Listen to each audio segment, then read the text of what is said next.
Today we have two speakers in our webinar session.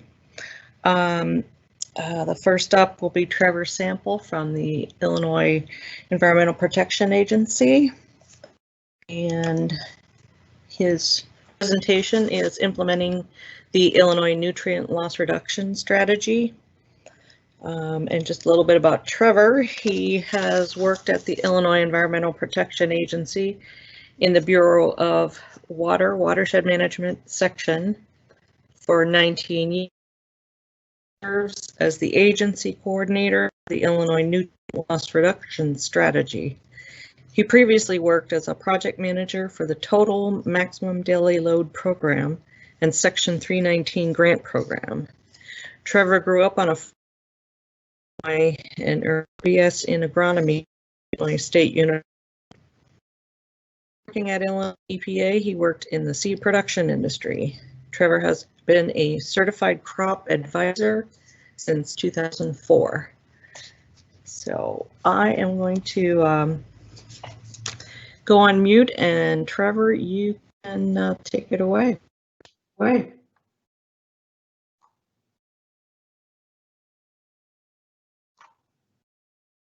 Okay, thank you for that introduction. Can you hear me and see my presentation? Yes. Good. Okay, well, thank you for inviting me to speak to you today. I'm going to be talking about the program that I work in, which is the Illinois Nutrient Loss Reduction Strategy. Just give you a broad overview of the program. Some of the key points I'll be talking about involves the Gulf hypoxia and the nutrient strategy framework that we use, the process we use in Illinois for developing our strategy and the implementation of that. And we'll go over the biennial report from 2019. So our nutrient loss reduction strategy really has its roots in the 2008 Gulf Hypoxia Action Plan, which the Hypoxia Task Force developed, which called for the reduction of the hypoxic zone to be a little under 2,000 square miles. And to get there, they thought that we need to reduce the amount of nutrients going to the Gulf by 45%. So I have a graph there showing the results from the cruises that they take, where they take a boat out and actually measure in the Gulf of Mexico the amount of dissolved oxygen that's available. And it changes over the years. It can be affected by environmental factors such as hurricanes or winds. But it shows where our task force goal is that dotted line, which is about 5,000 square kilometers, and it shows where our 5-year running average is. And then I have a map there just showing that how much of the country actually drains to the Gulf of Mexico. So the action plan came out in 2008.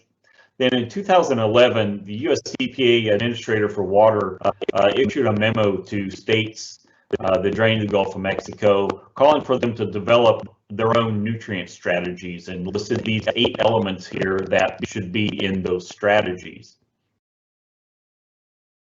So in July 2015, working with a lot of different partners and stakeholders, we co-lead this with the Illinois Department of Agriculture, and have had a lot of help from the University of Illinois Extension in developing this document. And I won't go into all of the background into the development, but it was a very public process with a lot of different stakeholders representing a lot of different sectors, and it took about 2 years to develop. So the goal of our strategy was to reduce nitrogen and phosphorus loss from our rivers and streams by 45%. We also set some interim milestones by 2025 to reduce phosphorus by 25% and nitrate from 15%. And our strategy looks at sources of nutrients from these main sectors, which is from point sources, or the municipal wastewater treatment facilities and industrial facilities, urban stormwater, and agriculture non-point sources. The backbone of our nutrient strategy was really the science assessment that was developed by University of Illinois professors. And one of the main findings of that was looking at where we think these different sources, how much they contribute to the nutrient load for nitrate and phosphorus. And so you can see from these pie charts, when it comes to nitrate, about 80% of the nitrate comes from agriculture, with a small amount coming from point sources and urban runoff. When it comes to total phosphorus, it's 48% point sources, 48% agriculture, and a small amount of urban runoff. So we used the baseline data in terms of the loads that we used. We based that on the averages from 1980 to 1996 to meet what our 45% reduction goals could be. But we also wanted to see where we have gone since then. So we also looked at water quality data from 1997 to 2011 to set what the loads are by sector. And so this just illustrates, on the left is nitrate and on the right is phosphorus, showing where we were from the 97 to 2011 timeframe in terms of the pounds of nutrients that were delivered from the state each year, and what those pounds need to be once we have that 45% reduction realized from all three sectors. So you can see the average nitrate that we were losing from the 97 to 2011 timeframe was about 410 million pounds of nitrate that we lose every year, and when phosphorus is close to about 37 million pounds of phosphorus that we lose every year during that time period.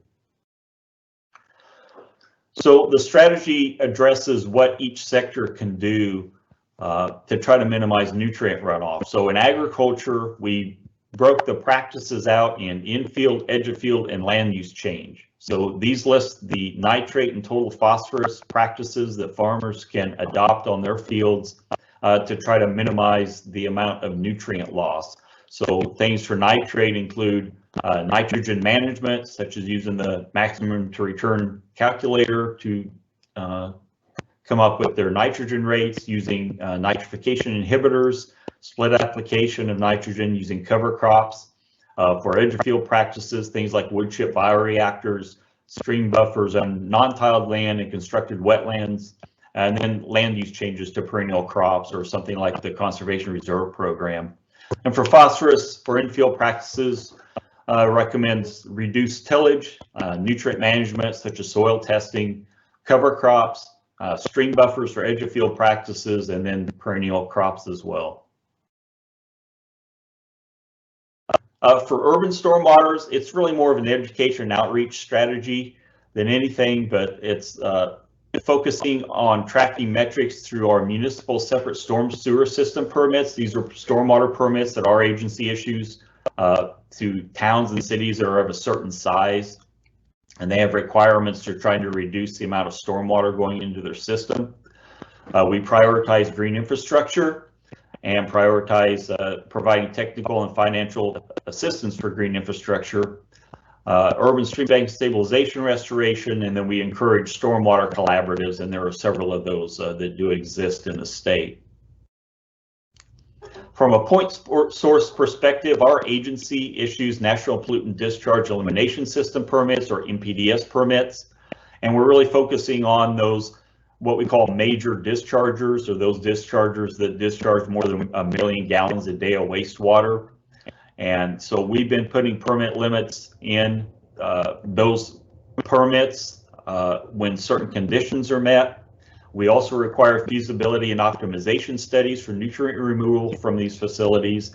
We also have something called the nutrient assessment reduction plans. This is something kind of like a TMDL, but it's where the point sources will work with other watershed stakeholders to develop localized action plans for reducing nutrients from the point sources as well as non-point sources. And then we encourage urban stormwater planning groups, and there are several of those active in the state as well. So our nutrient strategy did set priority watersheds.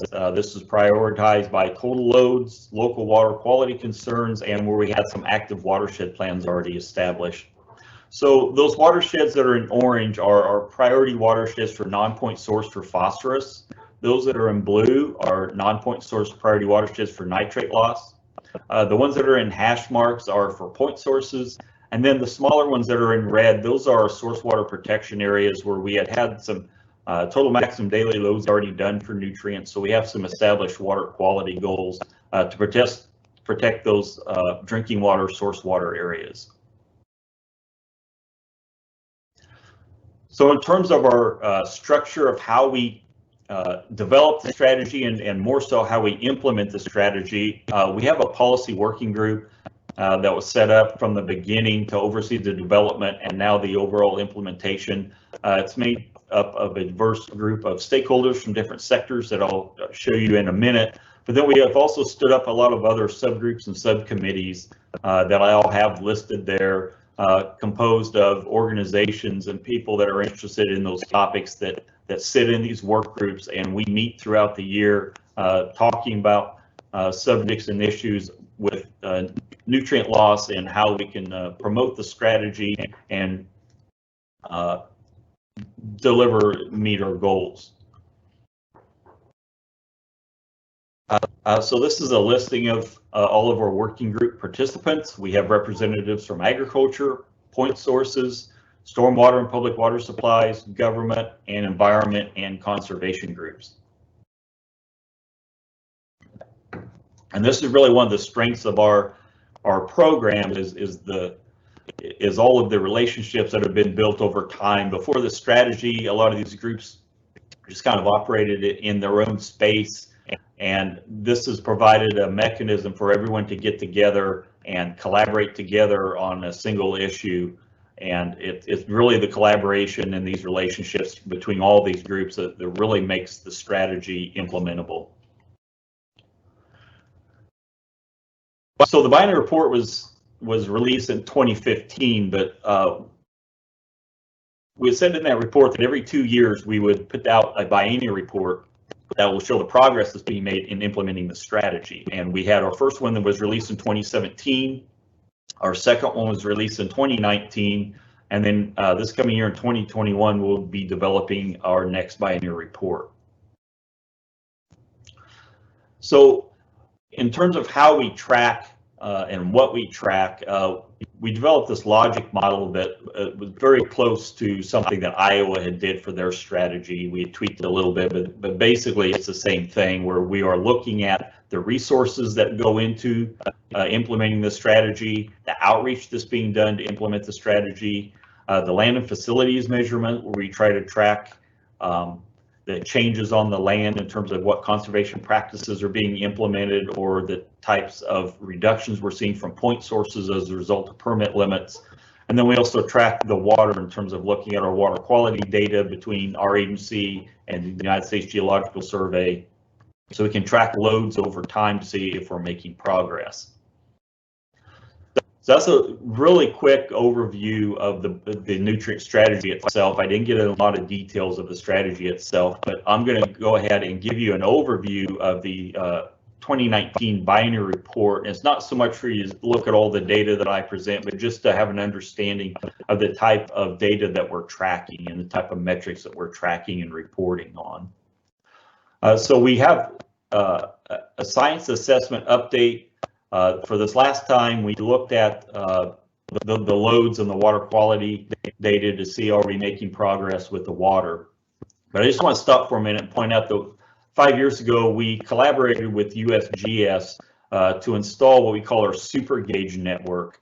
And these are water quality gauges that are set at the mouths of some of the largest rivers, or close to the mouths of some of our largest rivers in the state. We also have one in Des Plaines near Joliet to capture flows from Chicago, but this is our way of capturing real-time water quality data that's taken about every 15 minutes of nitrate concentrations and phosphorus concentrations and a lot of other parameters, including flow, so we can develop loads so we know at any given time how much nutrients we're losing from the state. And altogether, these gauges drain about 70% of the state. So with Dr. Izaak is a professor at University of Illinois, and he's the one that has done our water quality data and developed the loadings by watershed and by the state. So this is just a graphic showing using the baseline numbers from the 1980-19 1996 and comparing that to data from 2013 to 2017. Unfortunately, we saw increases, not decreases, in the nitrates in the water. A lot of this is due to the fact that the river flow was up 13% during the same time. So we're seeing more precipitation and more stream flows than we did compared to our baseline of 1980 to 1996. And that resulted in 7% increase in nitrate and a 26% increase in phosphorus loadings from the state during that time period. So this is a graph showing the percent changes in water flow compared to the baseline period, and we see a lot of increased river flow in the Rock River in particular, and this really drives the loading that we saw for nitrate. This is looking at the major changes, so anything above the zero line is an increase, anything below would be a decrease. So we actually saw a little bit of a decrease during this time frame in the Illinois River when it came to nitrate loading, but we saw a very large increase in the Rock River, and that correlates to that large increase in flow. So the map on the left was one of the maps that was in the original nutrient strategy. We look at the nitrate yield, and by yield I mean how many pounds per acre were lost, so we're looking at the smaller Huck 8 watersheds, and we updated that with the newer data to compare if there have been any changes over time. And for the most part, we see improvements in some watersheds. We see some higher loadings in others, but for the most part, we're seeing it in the same parts of the state where we typically see our higher nitrate losses being in the northern central parts of the state where you have more tile drainage, and we associate that with nitrate loss. Moving now to phosphorus.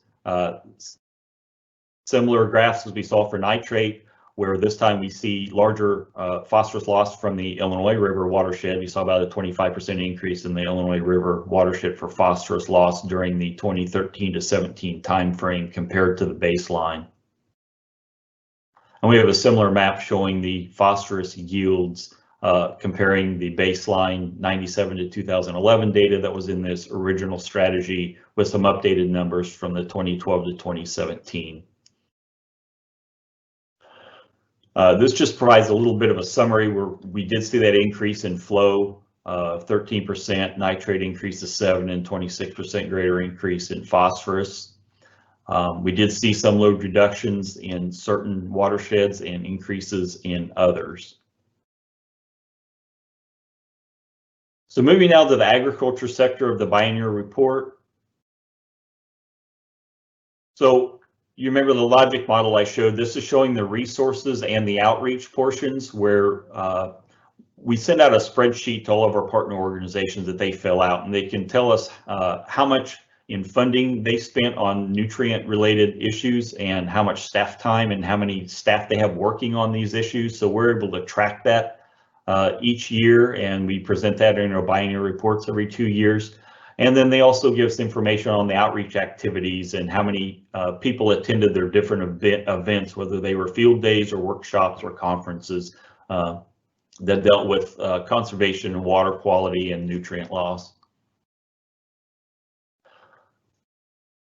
So I'm going to talk a little bit about this NASS survey, National Agricultural Statistics Service. We partnered with them shortly after developing the strategy because we knew that just reporting on cost share data, which I'm going to show you in a little bit, doesn't tell the whole story.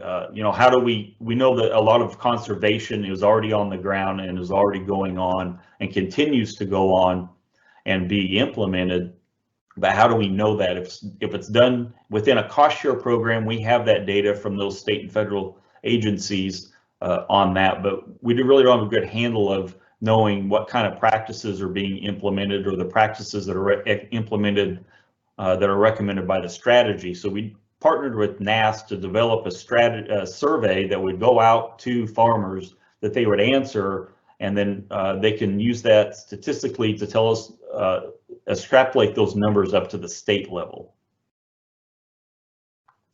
So we asked some questions on their knowledge of the strategy itself, or the MRTN strategy calculator for rates and bioreactors and wetlands. We ask them their knowledge of those practices, they're even knowledgeable of those types of practices. And so we can track that over time. We also asked them questions about their nitrogen rates. And I should say we did one of the first survey was done back in 2017, and we asked them questions of what they were doing in 2011 as our baseline year and 2015. Then the survey that was done in 2019, we asked them about what they were doing in 2017.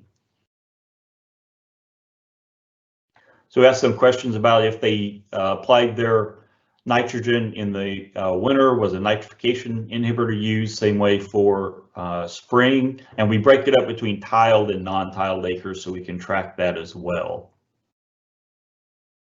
We also asked them some more questions about split application. Are they applying it more in the fall or in the spring? And then we also asked them about cover crop data, so that we can track cover crop implementation over time as well. And we asked them about field such as constructed wetlands, saturated buffers, and conversion to perennial crops. So we can again track that over time. So that's just a quick overview of the NAP survey. Now we're going to talk about the state and federal cost share programs. So we get data from the Farm Service Agency, the Conservation Reserve Program. This is a program where farmers can take ground out of production, voluntarily paid from that. And so we can track that over time in terms of those acres that are taken out of production and put in some sort of perennial vegetation. Farmers can also self-report their cover crops to FSA when they self-report their other crops that they plant. And so we have that as another source of data for cover crop implementation over time. Although we found that not all farmers self-report their cover crops, and that's something we're working on from the education standpoint to remind both the county offices, the work for FSA, and the farmers that they need to, it's important to self-report their cover crops. We get data from NRCS, Natural Resource Conservation Service, on their different Farm Bill programs that they implement, such as the EQIP and CSP program, Wetland Reserve Easement program. So we can track the types of practices that are implemented through those and track that over time. So we can have a handle on how much is going on in conservation through cost share programs. We get data from DNR on the Conservation Reserve Enhancement Program. This is another type of practice where they can install wetlands or buffers or perennial crops in long-term easements.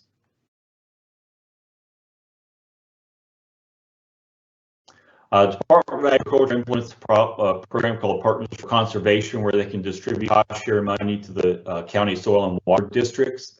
And so we can track the type of practices that are implemented through that program.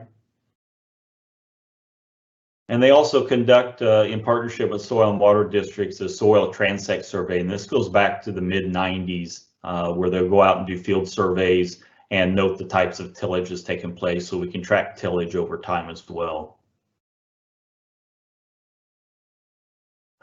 They also note gully erosion and soil erosion in fields, and they can take that data and extrapolate it to the county or the watershed level. So these are maps showing those watersheds that are 1 to 2 T or tolerable soil loss, and those that are greater than T. So you can kind of see on a watershed basis where we have more soil erosion issues than others.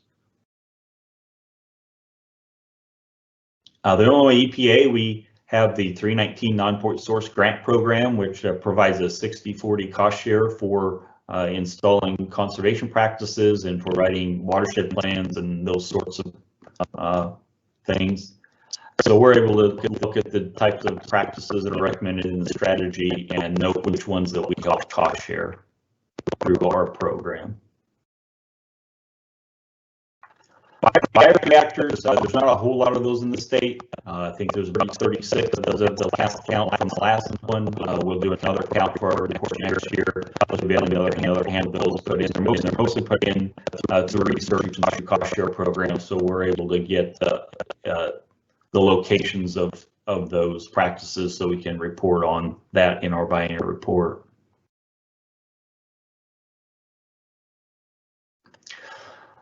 But aside from the NAF survey and all of the cost share data, we know that's still just a piece of what goes on. But this slide here illustrates all of the different programs that have been developed by our non-governmental organizations. And a lot of these are policy working group members and others who sit on the other working groups, where these organizations that are listed here all have put together programs and hired staff and put some real resources into helping to implement the nutrient strategy within the agriculture sector. And I could spend hours talking about each of these programs, but I don't have time to do that, so I won't. But just know that we have very little, if any, state funding dedicated to implementing our strategy here in Illinois. So most of it is done through these partner organizations in terms of stepping up and helping their members to do outreach and make them aware of the strategy and the different practices that they can implement to reduce nutrient loss. And this is really for Illinois where it all happens in terms of the implementation of the strategy. And we're very thankful for the partners who have stepped up and spend their staff and resource time on this issue.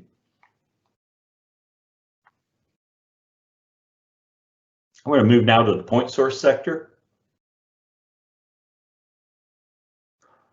So the point source sector reports the same type of information on the type of capital improvements and funding that they spend, especially those that are implementing nutrient reductions in their plants. And they have conferences and field days and such as well. One thing with the point sources, though, we put in their permits, their NPDES permits, the requirements to send monitoring data to our agency. So we have monthly monitoring data, and over the last several years, we put nutrient monitoring into their permits, so we can take that data and determine the loads that they're putting out. So the baseline for 2011 was about 18.1 million pounds in terms of what was estimated coming from point sources. And so we're able to take the data now on an annual basis and determine the amount of nutrient loads that are, sorry about that, the amount of nutrient loads that are coming out each year. And so based on 2011, based on 2018 loads, we saw about a 24% reduction in phosphorus and a 10% reduction in nitrogen coming from point sources. So we are seeing some movement in the point source sector based on the limits that are being put in their permits.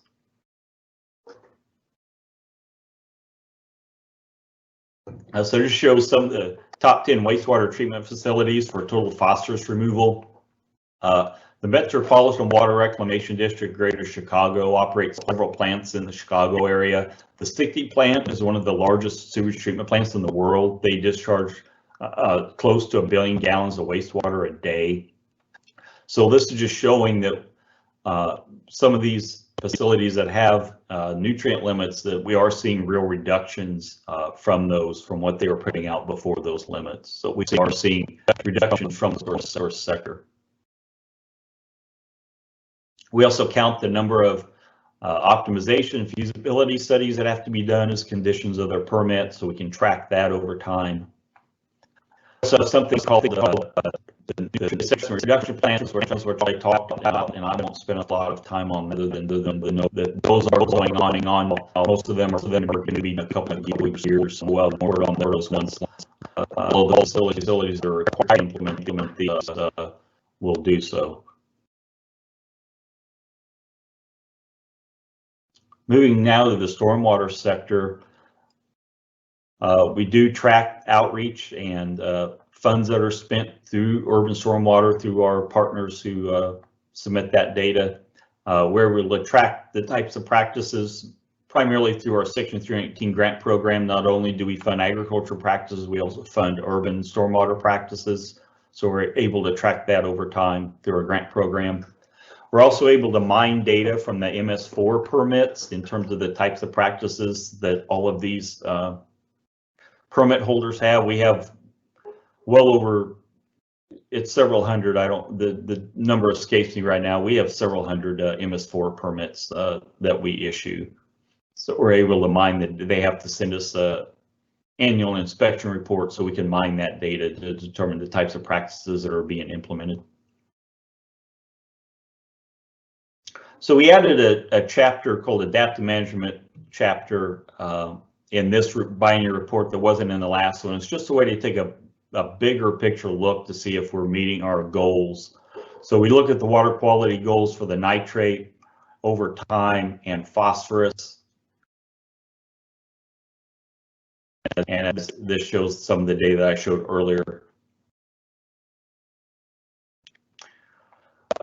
To see if we're making any progress on the agriculture side, we went back and looked at a section in their science assessment that's in the original strategy where they developed these scenarios, and it's just a combination of different practices and to see what kind of reductions we would see. And 2 of those met a 45% reduction. So we took all of the information that was put together with the strategy and compare that to the data from the NAP survey to see how we think we're doing. So looking at this graph, this is comparing the scenario 2.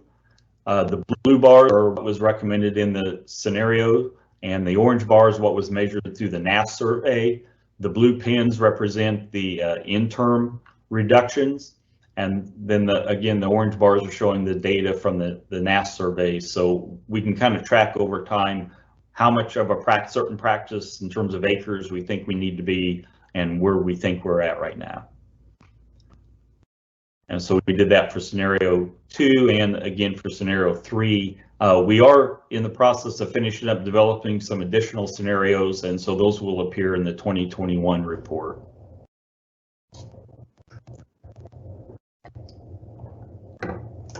This is just taking a bigger picture at the point sources where we knew we were close to 1.1 million acres, or I'm sorry, 18.1 million acres for the baseline.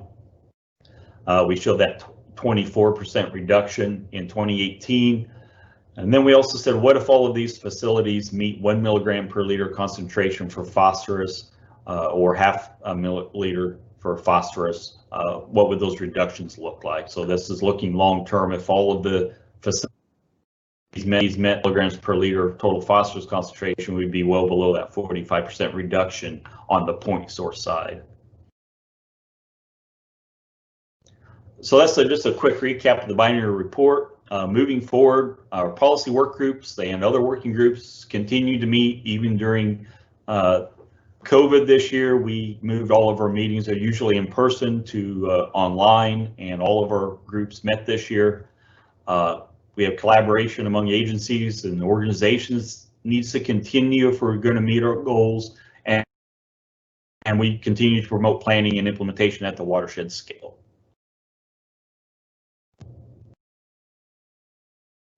All of the information that I presented today is on our website, including this presentation.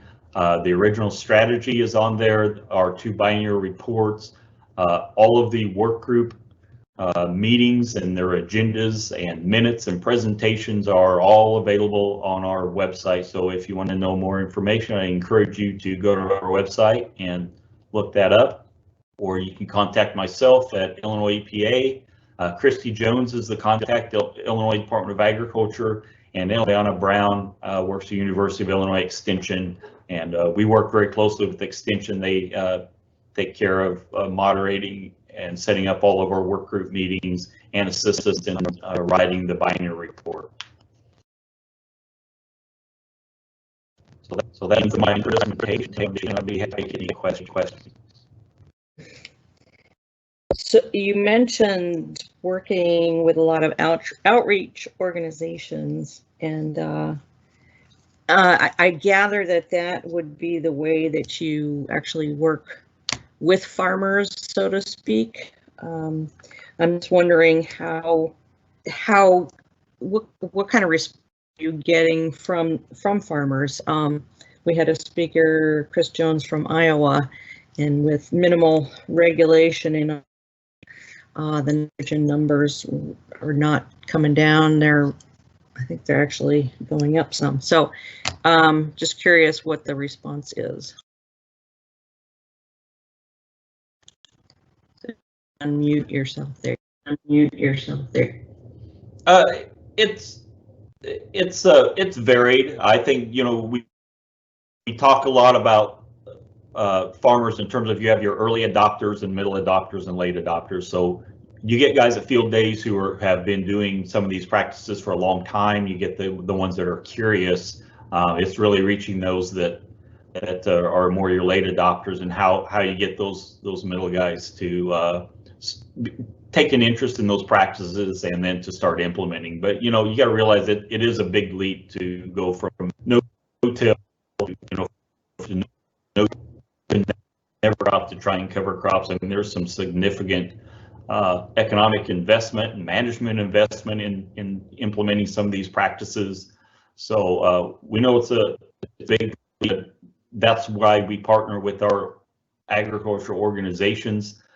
They have their own members that they can work with and do the outreach and the field days for. So again, because all of the practices are voluntary from the agriculture side, we really rely on our partner organizations to do a lot of the outreach and education, and that's how we reach the agriculture.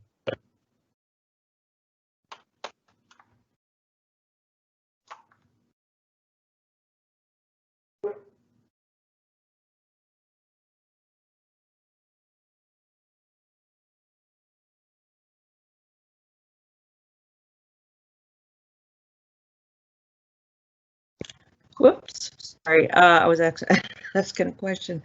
So you talked about point sources and NPDES permits, and I'm just wondering if do farmers have, are they considered point sources, or is that just considered runoff? What's the distinction there that requires the NPDES?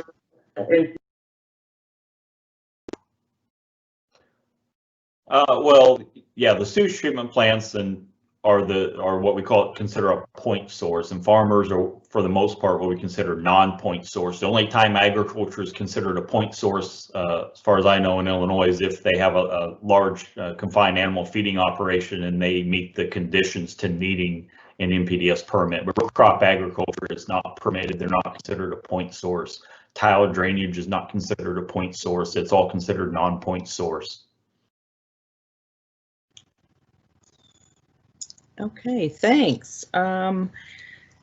So for our attendees, before we move on to our second speaker, just want to give you one last chance to post any questions.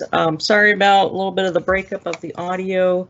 Trevor's got some limited bandwidth, I think. So we're doing the best we can with that. So apologize for any crackles along the way. All right, so let's see. Okay, I think we are just going to move on to our next speaker, who is Zach Moss. And just to remind everybody, you can type in questions along the way during the presentation in that Q&A chat window. And oh, wait, we've got one more question for Trevor before we move on. Why not issue permits to farm operators just like municipalities with their sewage treatment is the question. We don't have the authority to do so. They're not regulated under Clean Water Act, and we don't have any state laws regulating it. Well, that would do it. But so write your legislators. Okay. Our next speaker is Zach Moss from the Izaak Walton League. And before I get into his bio, just want to remind everyone that we do have some generous sponsors that have been helping us to produce and present these webinars on your screen there. River Action, which is where I work, or the presenting sponsor, Ashton Engineering, City of Moline, Mark Schwiebert Fund for Environmental Studies, Big River Magazine, and the Nature Conservancy. So please keep them in mind.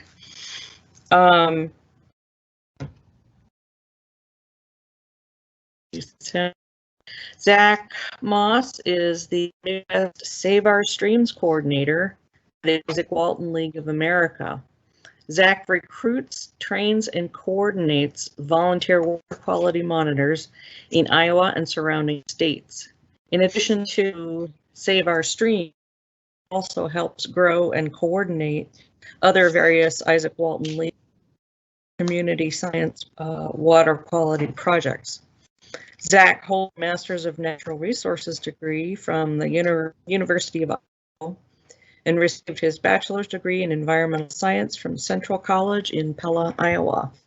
All right, Zach, if you would like to share your screen, and we'll get going. Cool, you guys can hear me all right?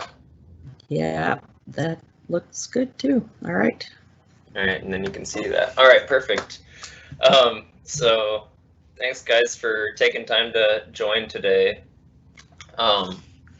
We have experienced all sorts of the joys of working remotely today with audio, and the neighbors were just cutting down a big sycamore tree with chainsaws, and then I had to restart my computer at the last minute, so I love a little bit of excitement there.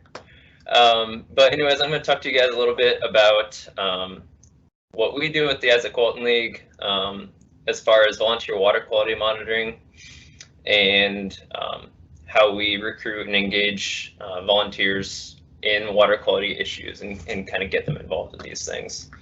So before I jump in too much, I'll just give you a brief overview of what I'm going to talk about today. So I'm going to start out with just doing a basic intro to community science, what that means and why we care about it. And then I'll jump into 4 of our projects that the Izaak Walton League does. So we'll go step by step and talk about Stream Selfie, Salt Watch, Creek Critters, and Save Our Streams.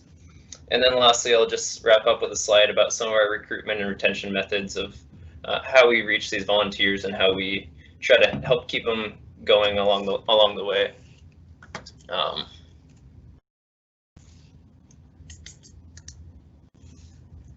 right, went one slide too far.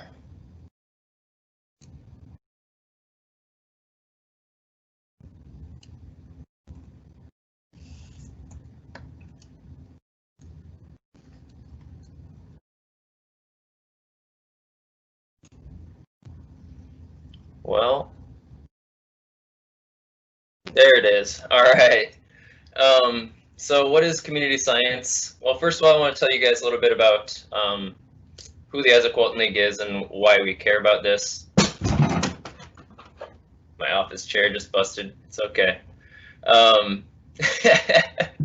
So the Izaak Walton League, they seem to operate under the radar a little bit. I personally didn't know about them until I applied for this job, but they're a great organization who has a mission to restore and promote the sustainable use of our natural resources, and a lot of our members care a lot about fishing, and so if you want to care about fishing, then you have to care about water quality. And so that's kind of why we have chosen water quality and water quality monitoring as one of our focal points. And we're a member-based organization, so we've got a couple hundred chapters across the country. We've got about 40 or so here in Iowa. And so we're trying to help these members get engaged as well as other members of the communities get engaged. And if you're not familiar with community science, it's commonly referred to as citizen science. We were trying to steer away from that and more towards community science, but if you've heard of citizen science, it's the same thing. So it's recruiting and coordinating volunteers and getting them engaged with science regardless of their background or level of experience. So you can see just kind of the various ages and types of people that we have participating in some of our programs here in these pictures. We have volunteers from watershed groups that are organized and coordinated. We've got people who are retired and just looking for something to do. We've got school classrooms, all sorts of different backgrounds, and anybody can participate. And so kind of circling back to why did we choose volunteer water quality monitoring rather than, restoration work or trash cleanups and other things like that. And so we've really put most of our eggs in this water quality monitoring basket, because here's just a screenshot of the Iowa DNR's 2018 monitoring summary. So this is just from the DNR's website here. And if you break this down into the total segments of rivers, streams, lakes, and reservoirs, we had just over half of our segments in Iowa were monitored in the most recent 2-year period. And of the segments that were monitored, less than a quarter of those actually met all the water quality standards. So you have to keep in mind when we're looking at these numbers that this isn't including some of the small tributaries and creeks and drainage ditches and things like that that wouldn't necessarily be counted as an actual segment, but they of course contribute to water quality pollution and just basic watershed science is that what happens on the land happens to the water. And so some of these smaller streams might not be getting as much attention, but they can still contribute water pollution. And that's also where it's easiest to make a difference in terms of putting best management practices on the ground and stuff like that. So we recruit volunteers and help coordinate them to get out to these places that aren't being monitored, so we can get volunteers out to more places more frequently than some of these government agencies or other groups that are doing water quality monitoring. And that's not necessarily trying to knock on anybody. That's just the reality of funding and personnel, that people can't be everywhere at once. And so we're trying to help fill some of these gaps with our volunteer data. So I mentioned earlier, these are the 4 community science initiatives that I'm going to be talking about today. We've got Stream Selfie, Creek Critters, Salt Watch, and Save Our Streams. And I'll show you in this next slide, kind of, we call it our volunteer ladder of engagement. I've illustrated it here as stair steps, just because that's what I included in the title of this presentation. But basically what we're trying to do is take an unengaged general public, and I say that in quotes because the general public can be anybody. We get all sorts of people, so it's hard to say who we're exactly targeting because it's just anybody who cares about water quality.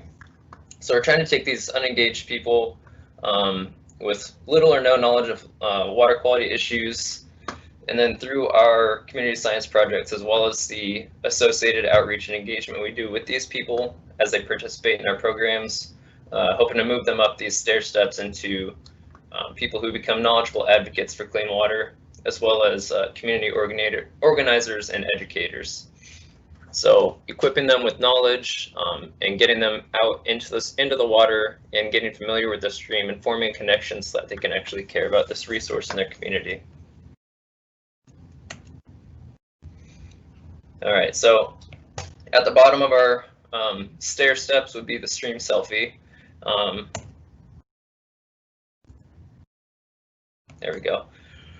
So you got a couple examples of stream selfies here. This is at the bottom of our stair steps or our ladder of engagement, because stream selfie requires a camera, obviously, to take the selfie, and that's it.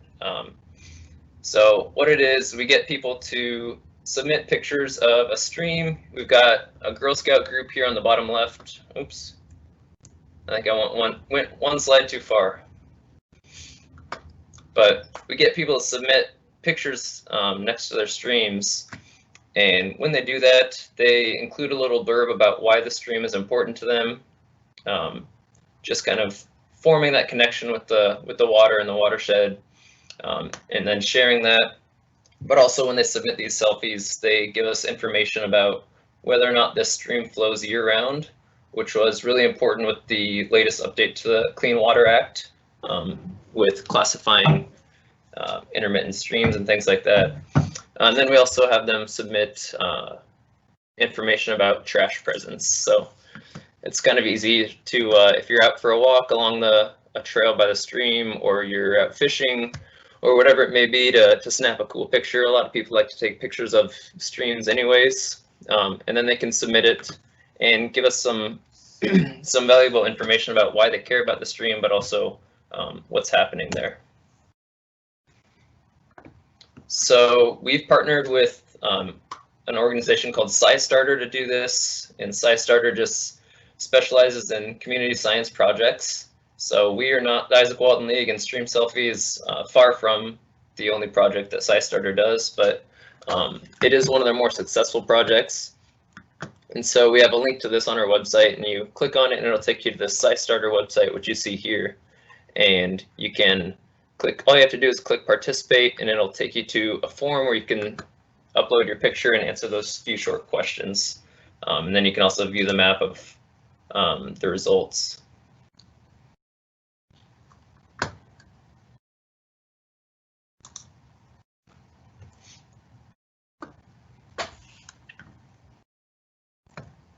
Carol, are you seeing a map with stars on it? I can see your webcam. Okay, good. Trying to make sure I'm on the correct slides. So, all right. So when people do submit that data or submit their stream selfies, it then gets submitted into our database, which then we can turn into a map like you see here. So I picked one from along the Mississippi River.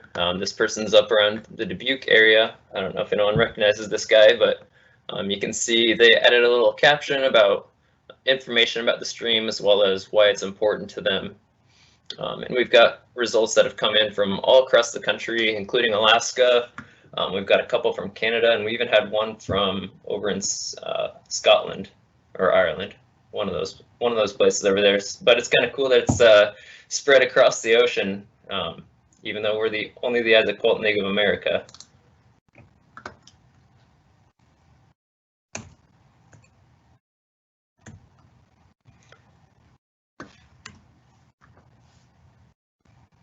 And then we were also able to take these results and pull some of the data out of them. So here we've got a map of how much trash people have reported at these stream sites. So we can then produce this map and show people that might be interested in targeting specific areas for trash cleanups, maybe where they should focus on. Also, it's just a resource for people to be able to get on and see maybe what's going on in their community, because people are really curious once they find out that this is available. You know, what's going on in my backyard and what's going on at the park near where I live and things like that. So it's just a resource for people to be able to educate themselves on their watershed. So that's kind of our intro to Stream Selfie, really basic. And then our next most involved one would be Winter Salt Watch, which we're just starting to kick off right now. We're kind of in the peak of the onset of saltwatch season. So these are just a couple pictures of what we're doing. So right there in the middle of the bottle with the test strip is what our volunteers are doing. They're monitoring their local waterways for chloride pollution, which is one of the ingredients in road salt. So road salt, table salt would be sodium chloride. And so these test strips can monitor for chloride. Chloride is also the main ingredient in other ice melts like potassium chloride, magnesium chloride. So either way, they're going to have chloride in them, and we can detect that with these chloride strips. And so it's really actually it's something that a lot of people don't think about, but if you're getting salt to melt the snow, that's going to melt. It's going to do its job and melt the snow. And then that water that it melts is running into a storm drain, which usually flows untreated directly into a local water body. So it's kind of mainly intended to be an outreach kind of education program to get people to know that this is a big water quality issue, that it's recently started to gain a lot of traction, especially in the East Coast where it's a lot more populated. They have a lot more pavement. and a lot more salt applied to that pavement, of course. So just getting people aware of what's happening and then getting them out to, again, start to form that connection to their watershed.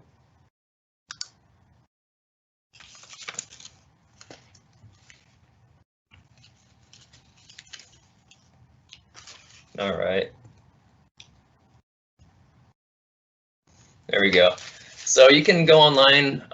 This doesn't cost people any money to participate in. We have a forum on our website, saltwatch.org, where people can sign up and request a free kit. And you'll get an envelope in the mail like this that says Saltwatch kit inside, and comes with a couple postcards with instructions. And this would be what people are actually, they hold their strip up on here to submit their data, because each bottle has a different scale that we need to convert with. So we send the strips with the associated scale to convert their results. And then it's got some instructions on how to report their data, as well as, of course, the main ingredient. It comes with a pack of 4 chloride test strips. And so you can see on this slide here, our first winter doing Saltwatch, we sent out about 500 kits, and that's grown now to, we've got funding for about 4,000 kits this winter, and we've already sent out several hundred of them, even though a lot of places haven't even received snow yet. Obviously we have here, I'm here in central Iowa, a lot of you watching I'm sure probably also got snow already, but a lot of places along the East Coast haven't experienced that yet. So we continue to see requests kind of trickle in throughout the winter. So we kind of have a unique way of collecting these Saltwatch results to make it more accessible to our volunteers. What they do is they either download the Water Reporter app, or they also have a website you can access on the computer. And it kind of looks like the Instagram of water quality, if we've got any Instagram people out there. So I've crossed out this person's name here, but what you do, or what they do, is they take a picture of their results, holding it up on this postcard, like I showed you earlier, and then they submit it to Water Reporter and do #Saltwatch so we can track them. Saltwatch will then geotag the photo, or people can manually enter the location of where the photo was taken, and from that it pulls out what watershed the photo was taken in. So it's kind of really cool. We have just a timeline full of Saltwatch results, and our staff can then go in and pull those out, and we put those into a map and report on those periodically throughout the winter. So this is our current season Saltwatch readings, just kind of zoomed into the Midwest, but this is a nationwide program. So we've already got several results from this area, which is great. And anyone can go onto the map and they can click on a dot, which is color coded based on the chloride level that the person found. And it'll tell you their caption on Water Reporter and then what their chloride reading was. And so you can zoom out and you can see the red spots and the yellow spots where chloride's a little bit higher, and then the green spots where it's being applied, or where the chloride levels are lower. And so again, this is mostly just an outreach and engagement activity to let people know about what's going on with their water quality during the wintertime.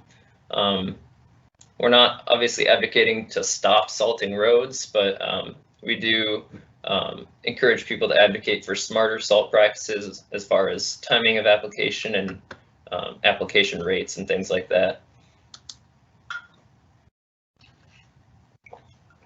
So then our third one in our little stair step here would be creek critters, which we actually just started working on this year. So it's been quite timely with the pandemic shutting everybody down and making a lot of things go virtual, that we're able to do Creek Critters, which is a smartphone app that we partner with the Ottoman Natural Society on. And so what Creek Critters does is it's a free download, and it walks you through step by step how to do macroinvertebrate monitoring for water quality. So you can see the people on the bottom right here. All you need is a little, just aquarium sized net, and then a bin to put the bugs in after you catch them. And this guy's holding up a rock that they must have got some bugs off of.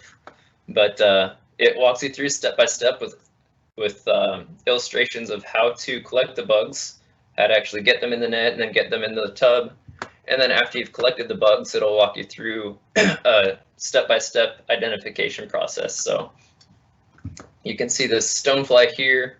You can take out one of your bugs and open the app, and it'll help you identify that based on the different body parts that you're seeing. So if I were to click, if I were to click 2 distinct tails right here, it would take me to another page where it would help me narrow it down further and further. The more questions you ask, the more and more it'll narrow it down to which bug you're finding. And so you can then do that with every bug that you've taken out of your sample, and from that it'll give you a water quality score based on the bugs that you're finding. So this is kind of similar to what we do with Save Our Streams, which I'll talk about next, but it requires no training, and all you need for materials is a smartphone and then a net and a container. So it's kind of cool that you can get an indication of the biodiversity of your stream just from using a smartphone app. And then, like I said, it'll give you a water quality score based on which bugs you're finding, and then that gets shared to our Clean Water Hub, which I'll talk about more after the Save Our Streams portion right after this. But this is a nationwide water quality database that the Izaak Walton League helps create and manage right now. So you can see all the creek critters data from nationwide right here. All right, and then the last one, which is what I spend most of my time on as a Save Our Streams coordinator, would be Save Our Streams. Save Our Streams has been around since 1969 with the Izaak Walton League, and so it's a pretty old program. If anyone here is familiar with Iowa Water, which was the volunteer water quality monitoring program that the DNR helped run for about almost 20 years here in Iowa. Iowa Water was actually based off of the Save Our Streams protocol. They borrowed some things from Save Our Streams. And so now that Iowa Water is no longer being funded by the DNR, Izaak Walton League is trying to help fill that gap here in Iowa. And then I also do Save Our Streams work in some of the neighboring states as well, like Minnesota and Illinois.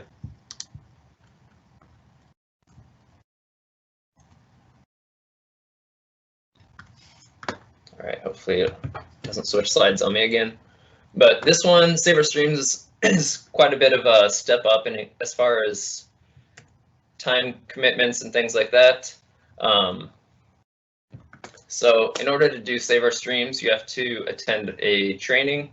Training lasts a full day, about 8 hours. And you can see the people in the top left here. We spend the first half of the day inside looking at PowerPoints and learning how to identify the different macroinvertebrates. And then you can see all the outdoor pictures in the afternoon. We go outside and we actually practice the monitoring protocol and then practice identifying the macroinvertebrates. These pictures are obviously from another time, back when we were able to put our heads close to each other over the top of a net without a mask on. So it's nice to look back and reminisce. So we're asking for a bit of a commitment with an 8-hour training, which we usually do on the weekends, but it is, of course, a lot bigger commitment compared to some of our other projects. And we also do, as part of Save Our Streams, we do chemical monitoring, which you can do without the training because all the instructions for chemical monitoring come directly on the kits. And chemical monitoring by itself, once you get your system down and figure out how to do all the tests, it can only take about 15 minutes or so. So it's pretty speedy.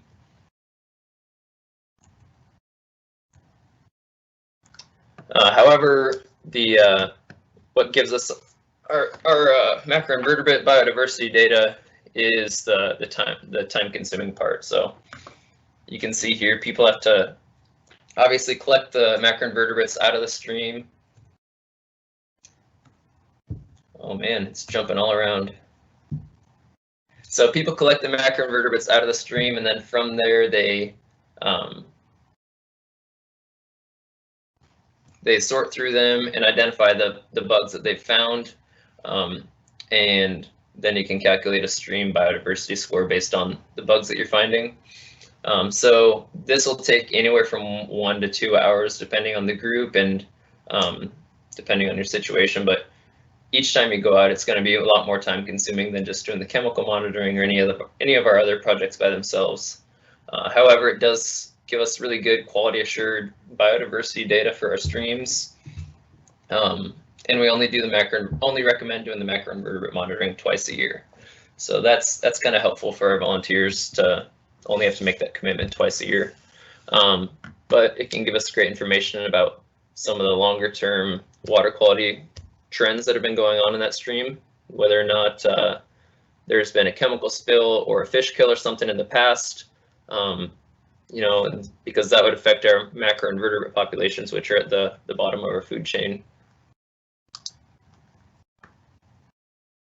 So here's the Clean Water Hub, which I showed you with the Creek Critters app, but this has all of our data on there. So we've got a huge cluster here in Iowa. This is actually the Iowa water data that we were able to resurrect and bring back to life and put back on the Clean Water Hub for public access.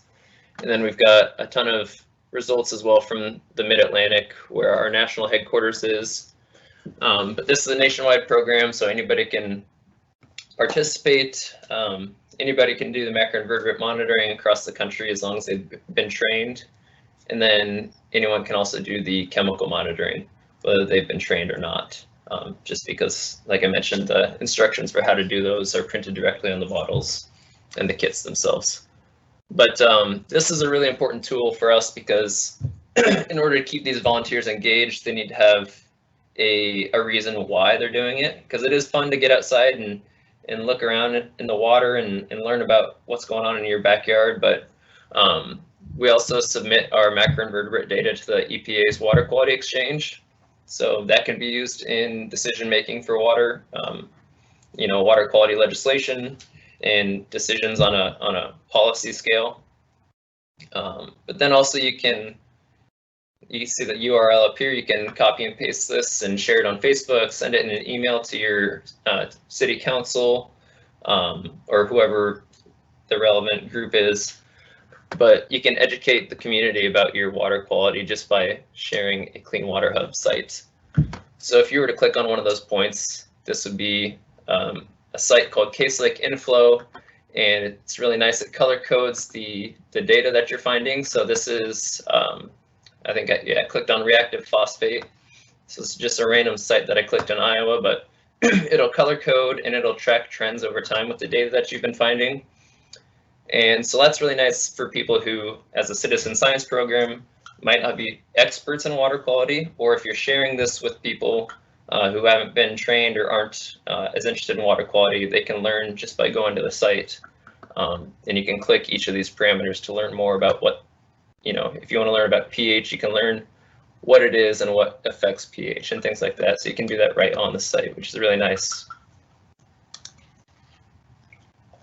All right, so this is my last slide, I believe. So as far as recruitment and retention, we're trying to recruit more people. And then after we get them recruited, trying to keep them engaged and keep them coordinated to continue to participate in this and, you know, help them step up that stair step of engagement to the next most involved thing, so we can get engaged advocates in our communities. So we recruit people through social media, organic and paid posts. We have a Save Our Streams account, as well as an Izaak Walton League organizational account. And then word of mouth, so conference presentations, tabling at events, and just meeting people on the ground, as well as traveling and speaking with other partner organizations and at local Izaak Walton League chapters and things like that. And then we've also been doing some special projects and contests. So Earth Week this year, we did a stream selfie blitz. We were able to each day of the week of Earth Day, every day of the week of Earth Day, we were posting on social media and we were sending out emails trying to encourage people to participate in stream selfie, just to boost the awareness of their local streams and things like that. So we do things like that, as well as right now we're running a photo contest and we've got some prizes for that. So things like that people are hopefully willing to share and participate in. And then as well as those things, after people have gotten involved, we try to keep them engaged with monthly newsletters. So anybody who participates in Stream Selfie, then their email gets added to our Stream Monitor newsletter, which you can opt out of if you want to, but it doesn't hurt to try to send them something. So we just try to keep people updated on relevant water quality issues with the Stream Monitor. And then Salt Watch, if you sign up for Salt Watch and get a kit, we'll send out an email every month during the Salt Watch season, during the winter season, just to let people know what results we're finding and kind of give them helpful reminders about Salt Watch. And then Sarah Streams people who have been trained, I send out a monthly newsletter to them about monitoring reminders, how to submit your data, results that we've been finding, success stories from here and there, just miscellaneous stuff like that. We also do social media updates continually, and the data visualization with the Clean Water Hub is super important for what we do. And last year we did our first annual report, which was almost 20 pages long, just kind of summarizing our different projects and our participation levels and results that we were finding across the country. So people engaged in these community science projects want to know that what they're doing matters, and they want to know that they're being appreciated for what they're doing. So we try to do that with our continued coordination and engagement after their participation. All right, and that's my last slide. So if anybody has any questions, my email address is right here. Feel free to reach out to me with any questions you might have. Or type some in right now. Yeah, or do that.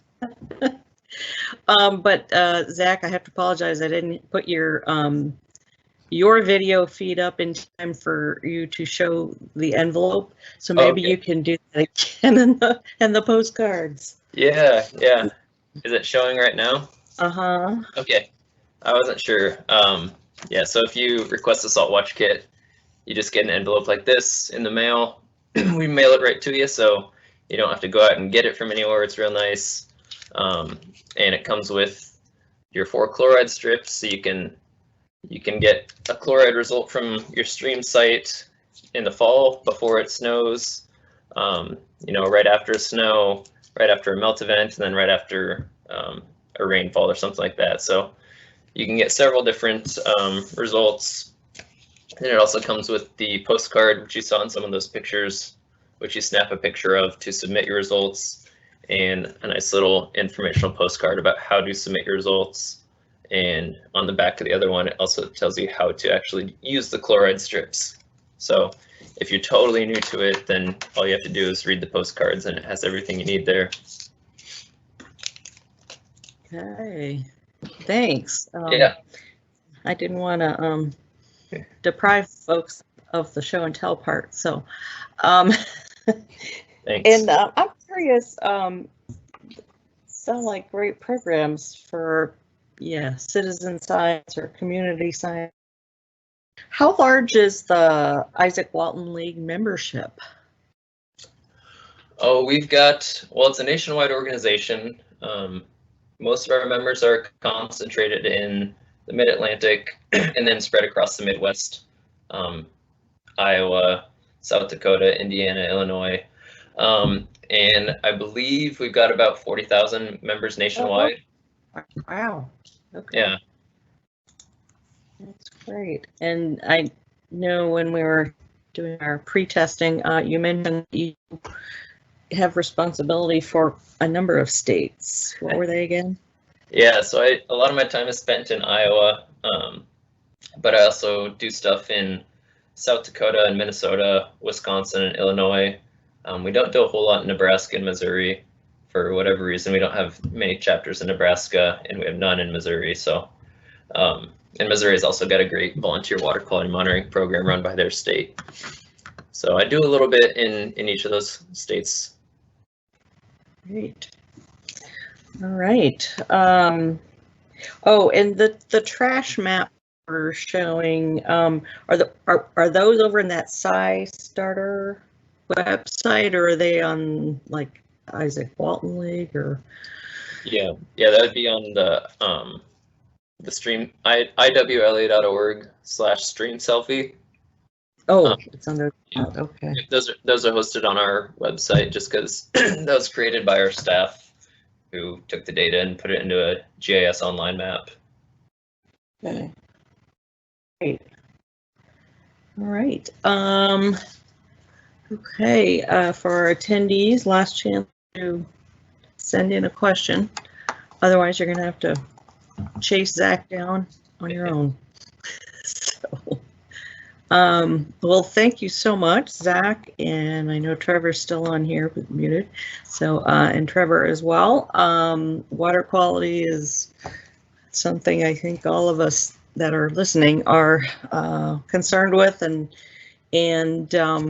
appreciate the efforts to get it out into the community, as well as into the hands of the farmers and the ag producers of all kinds. So we do have one question. Nancy asks, do you reach out to school districts, especially if they have a science coordinator? Yeah, we had a ton of stuff planned for spring 2020 before the pandemic hit, but yeah, we're trying to specifically target naturalists and science teachers with hopes that, you know, they can maybe adopt a stream site that they can use repeatedly with their class or with their programs. So yeah, we're trying to target some of these educators through, there's a group called Environmental Issues Instruction here in Iowa, which has science teachers from around the state and just kind of gives them continuing education credits. So that, as well as our network of county conservation boards here in Iowa. But yeah, we're definitely interested in targeting educators for any of these programs. Okay, great.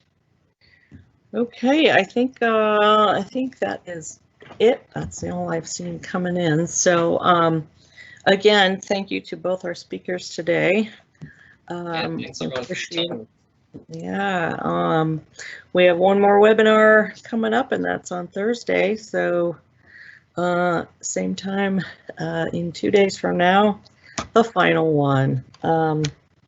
So thanks again, and we will be getting certificates of attendance out for those of you that wanted them for continuing education. And I am posting, I'm getting the videos posted for any of those that were unable to attend on the ones that they registered for. So appreciate everyone attending, and hopefully some of you will be back on Thursday. So thanks once again to our speakers, and have a great afternoon. Thanks everyone. Thanks, Carol.